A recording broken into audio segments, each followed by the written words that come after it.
Welcome to the Deep Dive. Today we're exploring something that's really hitting a nerve across Israeli society. It's a powerful new documentary, Always Guilty. In Hebrew, Shimon Riklin is the creator, and it's sparking some pretty intense conversation. Our mission here is to unpack this series, look at the really raw emotional reactions getting, and also dig into its, let's be honest, controversial arguments connecting things like the Gush Katif disengagement way back then to the present day, including October 7th. Absolutely. And this deep dive, it's really a way for you to get a handle on how these deep-seated historical traumas, these unresolved national arguments, how they're still shaping things right now. The discourse, national identity in Israel. This series taps right into that. So it's kind of a shortcut to understanding a really complex and a deeply emotional subject that's frankly defining a lot of the conversation there. Okay, so let's start with that emotional impact. Riklin himself says the reactions are pretty unusual. He's getting texts, calls, people saying they actually shed a tear or just straight up cried.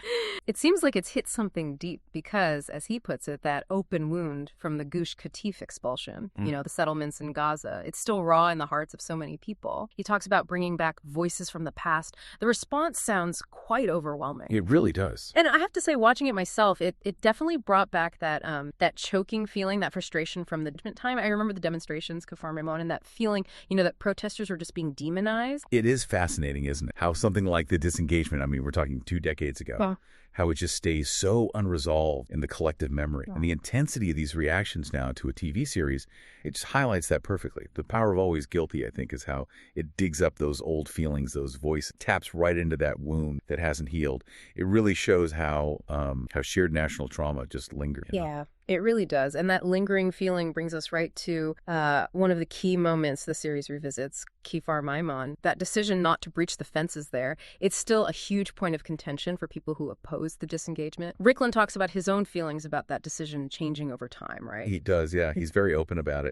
Says 20 years ago, he was just furious with the Yesha Council for not going through those fences. He thought they absolutely should have. Yeah. But now, looking back, his view has shifted. He thinks maybe that anger was misplaced. He sees it now as a choice for stateliness, for trying to maintain Israeli unity, even though he acknowledges the huge cost, the personal, political, and security costs that came with it.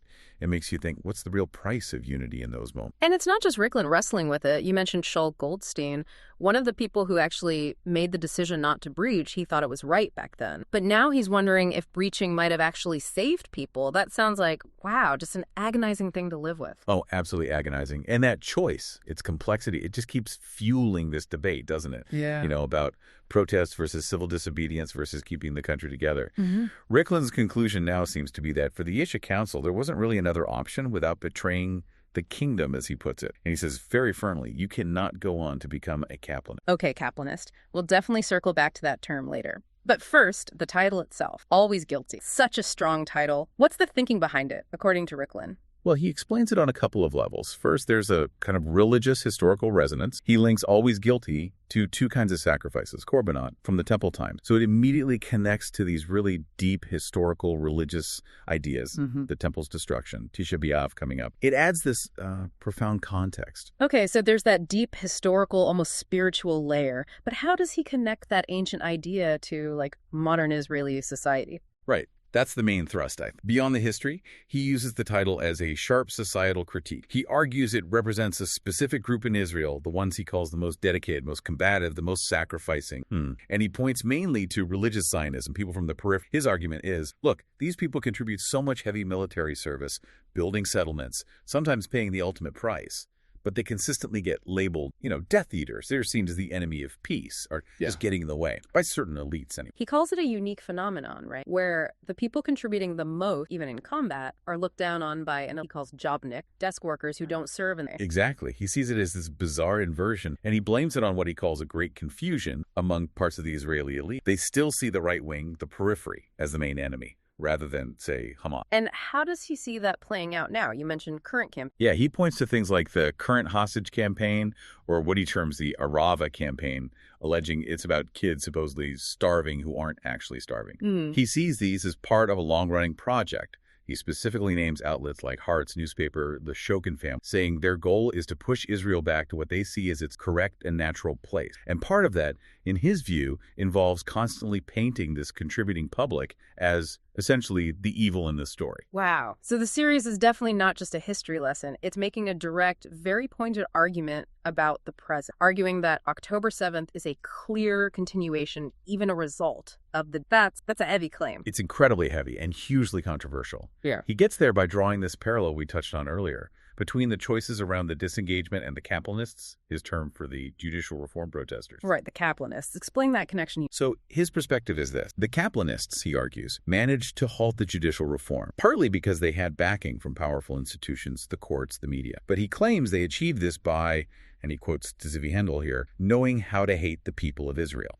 So for Riklin, it's about the way they protested, the underlying sentiment he was. That seems to be his core issue. He contrasts it with the Yisha Council's choice at Kfar Maimon, which he now frames as choosing unity over breaking rank. And he goes even further, making this really strong claim that the Kaplanists bear great responsibility for October 7th. He points to things like economic boycott talk, refusal to serve in the reserves. He calls these actions unjustified, a crime that wasn't worth the price paid. Now, obviously, this is Riklin's interpretation. Highly contested, deeply polarizing within Israel, linking internal dissent so directly to a catastrophic security failure. Yeah, you can see why it's provoking such strong reaction. Definitely. But Riklin does see one major change since the disengagement era. He talks about the revolution in our media, Channel 14, Kol Yisrael Radio, social media. He thinks because of these alternative channels, it's much harder now for the establishment, as he sees it, to control the narrative and push through something like the disengagement again. Interesting point about the media landscape. And he finishes with a pretty stark warning, doesn't he, about sticking to democratic process. He does. His critical takeaway seems to be that for Israel to survive, decisions have to be made through accepted democratic means. His words were, if there are no accepted democratic tools for decisions, we will not be able to exist here as a state. Pretty blunt. Very blunt. And tied into that, especially after October 7th. Yes. Post-October 7th, he's adamant. Any thought of pulling out of Judea and Samaria?